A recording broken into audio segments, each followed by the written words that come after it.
Good day, my lord. I am Sir Tute of Oriel. I was the advisor for the previous lord before you, disposed of him rather messily. Well done. Nice to know you aren't completely useless, as I was starting to believe. Now fantastic. Now, if the rumors are true, this next part might give you some trouble. Try using the mouse wheel to zoom. Great. It appears the rumors were baseless, my lord. Please do not flog me for mentioning them. Now that this panel shows your current active quests. Completing these quests, this panel shows what you need to do to complete the current quest, and what rewards you will receive once it is complete. If you can complete it, my lord. I swear I have total faith in the matter. You did it, my lord. Not that I ever doubted you. Let's get started on learning how to... The buildings panel is where you build and upgrade buildings in your town, and not much of a town yet either. It will show you each requirement and resource needed to construct the building. Yes, my lord, they do need to get these resources from somewhere. I know it's a struggle, but please keep up. When you are ready, begin construction.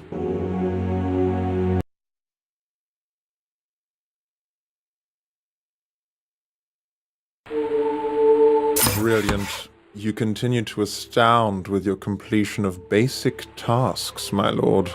It looks like the inbreeding hasn't affected your brain. Now, I know it can be difficult for your generation to have to wait for anything, but we will have to wait for construction to complete, my lord.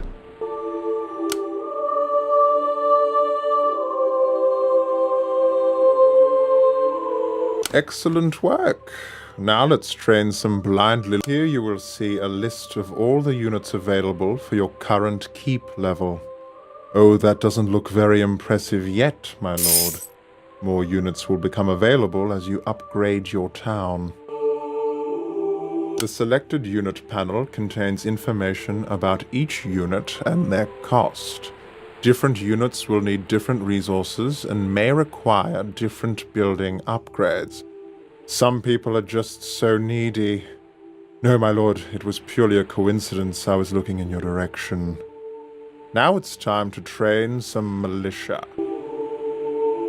While we wait for your militia to train, let's learn about town management. Hopefully, this is where you manage the population of your town. Silly peasants. A happy population will encourage new peasants, either by moving here or bursting from the earth, which is how I assume they reproduce. They are certainly covered in enough dirt. More peasants, in turn, will increase how much gold you earn through tax. You must feed your peasants to keep them happy, or they may leave. That is to say, fatten them up so they can't run away. You can adjust the food and tax amounts that will, in turn, affect happiness and allow a... You may notice after setting increasing consumption that your food demand has increased over the production amount. This has occurred mainly as you have allowed your peasants to become greedy buggers. This can be easily managed, however, by upgrading your farms. It is important to upgrade your villages as they become more advanced and your population grows. A larger army requires more tax, and higher populations require more food. Fancy that. We will have to upgrade the output amount to accommodate the needs of your overfed peasants.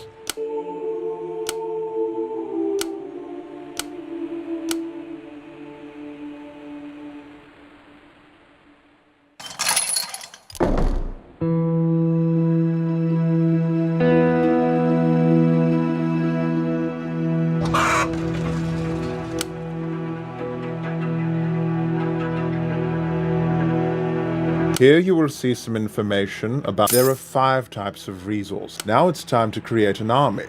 Select your town and click on the garrison icon. Add your hero, militia, and huntsman to your army, such that it is. Leave the peasants behind. The bastards are near useless anyway.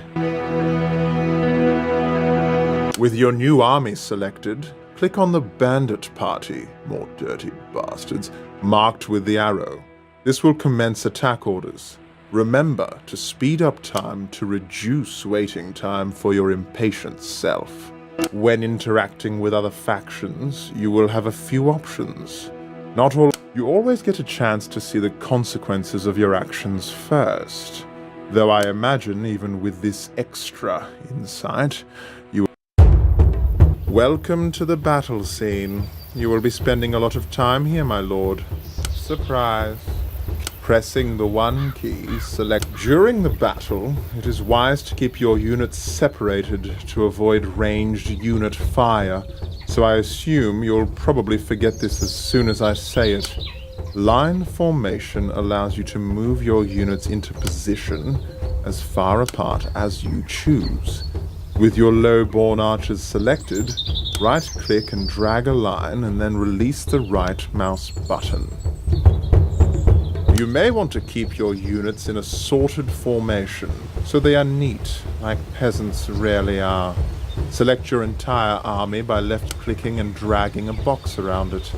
Now right-click and drag on the terrain.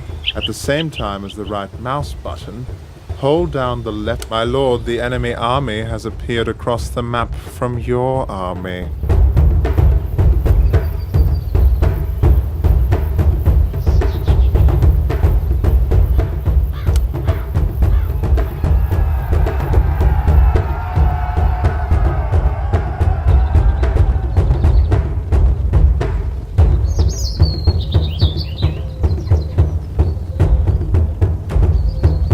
With your Ragabrash archers selected with the 1 key, left-click and drag a box over the enemy army while holding down left control. Release them. Once they have softened those dirty buggers out, send in your melee units, my lord. Just do be careful not to stub your toe. Press the 2 key to select all melee units, or drag select a portion of your army. My lord, a hint. Archers may hit your own units in the heat of battle.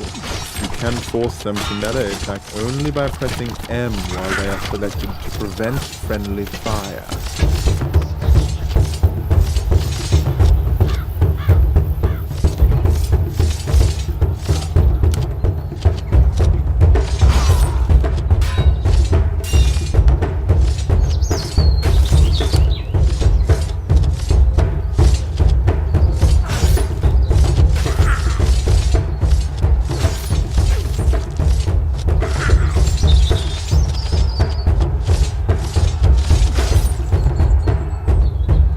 My lord, each unit type has its strengths and weaknesses.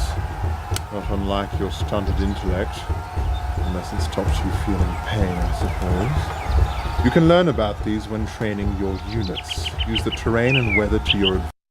You were successful in defeating the bandit party that has been harassing our forces. I'm pleasantly surprised, my lord. When you are done celebrating and drinking the swill the troops call ale, click OK to learn about your hero units.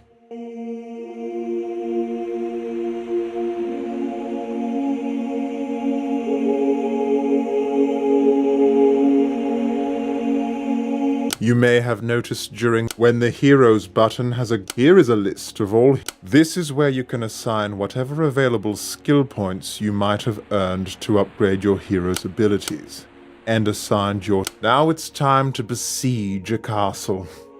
Oh, what fun we're having, my lord.